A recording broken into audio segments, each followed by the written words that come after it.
ICL India की तरफ से सभी किसान भाइयों को डॉक्टर शैलेंद्र सिंह का प्यार भरा नमस्कार। आज आईसीएल फसल पोषण सलाह कार्यक्रम के अंतर्गत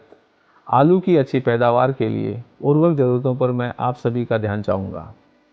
अगर आप आलू बुआई के समय डीएपी या एनपीके उपयोग की सही जानकारी चाहते हैं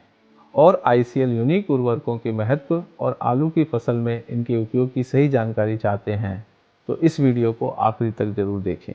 जैसा कि हम सभी जानते हैं, आलू एक अधिक उपज क्षमता की फसल है,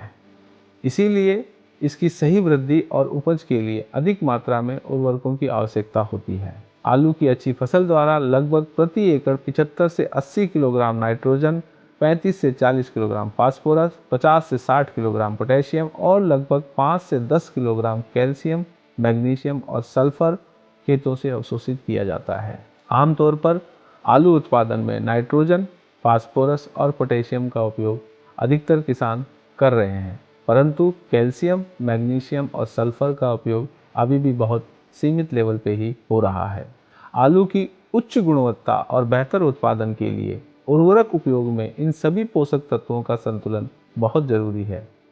आज सभी फसलों की बेहतर उपज के लिए डीएपी या एनपीके उर्वरकों के साथ आईसीएल पॉलीसल्फेट के उपयोग का प्रचलन बढ़ रहा है और विश्व के बाजार में पॉलीसल्फेट को फसल पोषण में सल्फर, कैल्शियम, मैग्नीशियम के साथ पोटेशियम के लिए सबसे उत्कृष्ट स्रोत के रूप में देखा जा रहा है।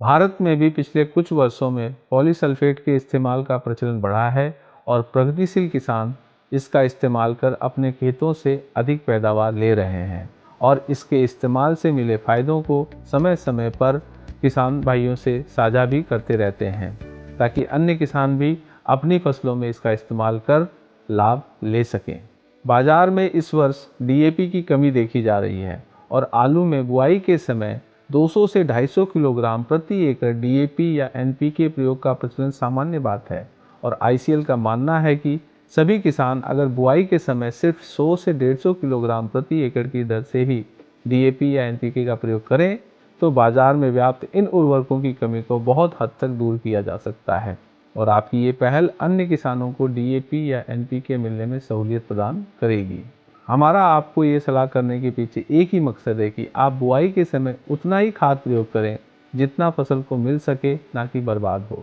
बुआई के समय खेतों में जितना भी डीएपी या एनपीके प्रयोग करते हैं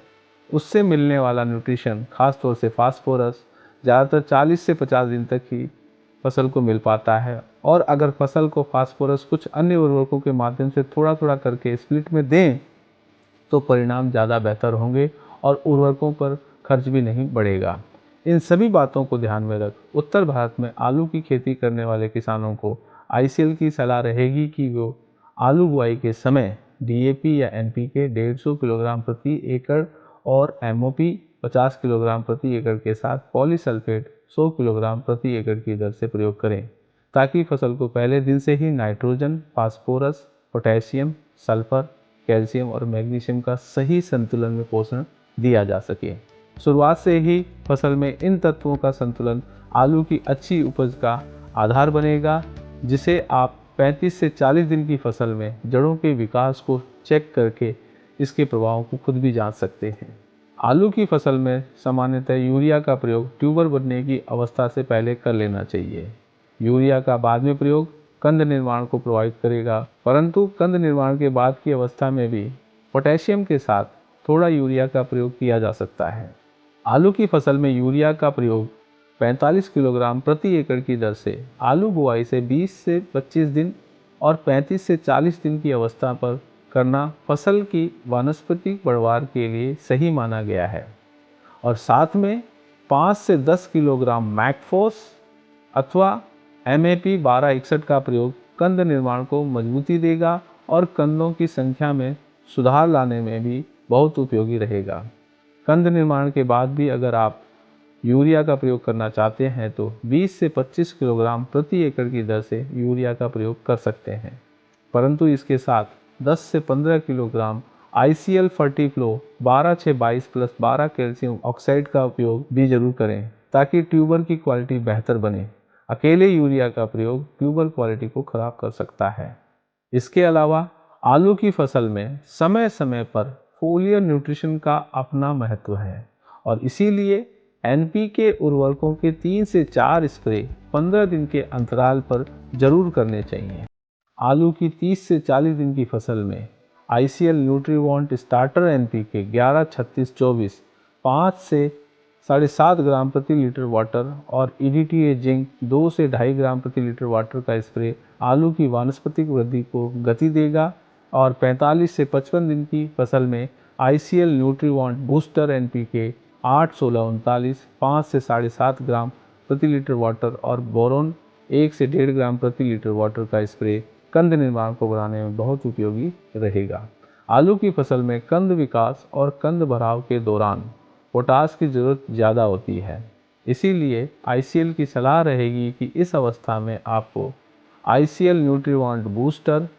8-16-39 10 ग्राम प्रति लीटर वाटर के साथ 10 ग्राम प्रति लीटर वाटर की दर से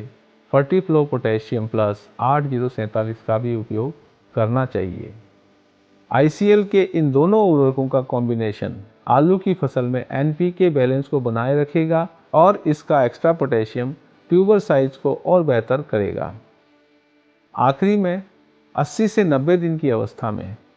आईसीएल न्यूट्रीवॉन्ट एनपीके 0-49-32 का स्प्रे ट्यूबर के भराव और साइज के लिए बहुत उपयोगी देखा गया है और मुझे पूरा विश्वास है कंद भराव की आखिरी अवस्था में पीकवॉन्ट का एक स्प्रे आपके आलू की उपज के लिए बहुत उपयोगी साबित होगा। मुझे पूरा यकीन है आलू की फसल में हमारी पोषण सलाह